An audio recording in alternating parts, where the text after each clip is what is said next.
व्याकरण में कारक के बारे में जानेंगे। कारक की परिभाषा इस तरह से है, संज्ञा या स्वरनाम के जिस रूप से उसका सीधा संबंध क्रिया के साथ ज्ञात हो वह कारक कहलाता है। जैसे गीता ने दूध पिया।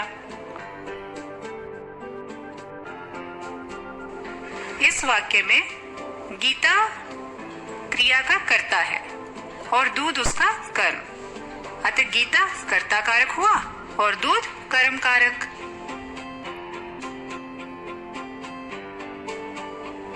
कारक के कुछ विभक्ति चिन्ह होते हैं। संज्ञा अथवा स्वरनाम शब्दों के बाद ने, को, से, के लिए आदि जो चिन्ह हैं कारक विभक्ति कहलाते हैं। हिंदी में 8 तरह के कारक होते हैं। उन्हें विभक्ति चिन्हों सहित इस तरह से देखा जा सकता है। ये देखिए सामने, कर्ता का विभक्ति चिन्ह है ने, कर्म का को, करण से, के साथ, के द्वारा, संप्रदान के लिए को, अपदान से जुदाई होना, पृथक होना, संबंध का, के, की, अधिकरण में, पर, संबोधन हे, हरे, ओ।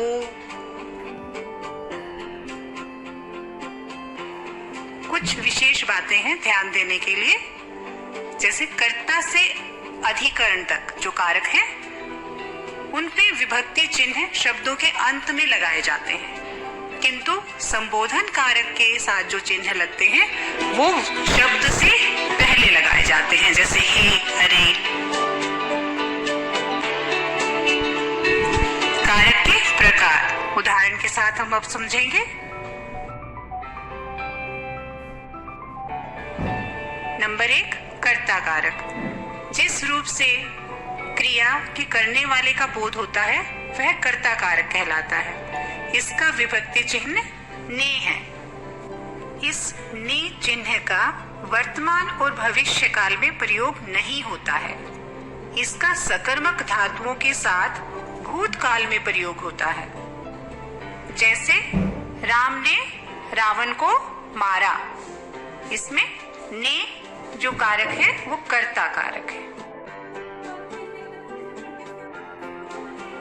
कुछ और विशेष बातें देखिए। भूतकाल में अकर्मक क्रिया के साथ भी जो ने चिन्ह है वो नहीं लगता है।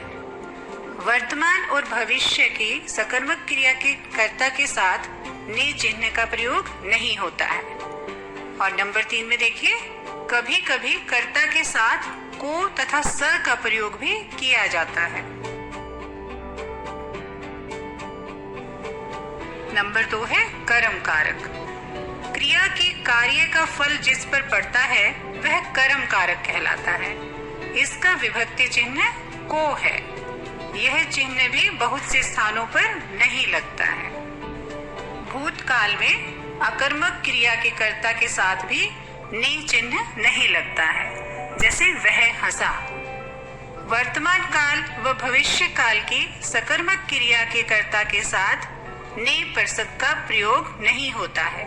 जैसे वह फल खाता है या वह फल खाएगा।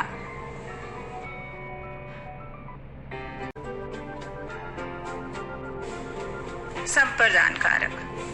संप्रदान का अर्थ है देना, अर्थात कर्ता जिसके लिए कुछ कार्य करता है उस रूप को संप्रदान कारक कहते हैं। इसके विभक्ति चिन्ह है के लिए।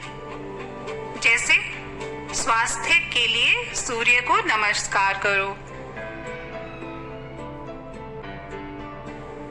5वां कारक है अपादान कारक। संज्ञा के जिस रूप से एक वस्तु का दूसरी से अलग होना पाया जाए वह अपादान कारक कहलाता है। इसका विभक्ति चिन्ह है से। जैसे बच्चा छत से गिर पड़ा।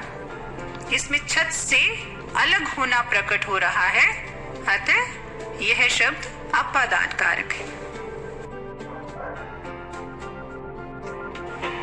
संबंध कारक। शब्द के जिस रूप से किसी एक वस्तु का दूसरी वस्तु से संबंध प्रकट हो वह संबंध कारक कहलाता है। इसके विभक्ति चिन्ह है का, के, की, रा, रे, री। जैसे यह कमला की गाय है, यह राधे श्याम का बेटा है। इन वाक्यों में गाय से संबंध प्रकट हो रहा है, राधे श्याम से संबंध प्रकट हो रहा है, इसलिए इन्हें संबंध कारक कहते हैं।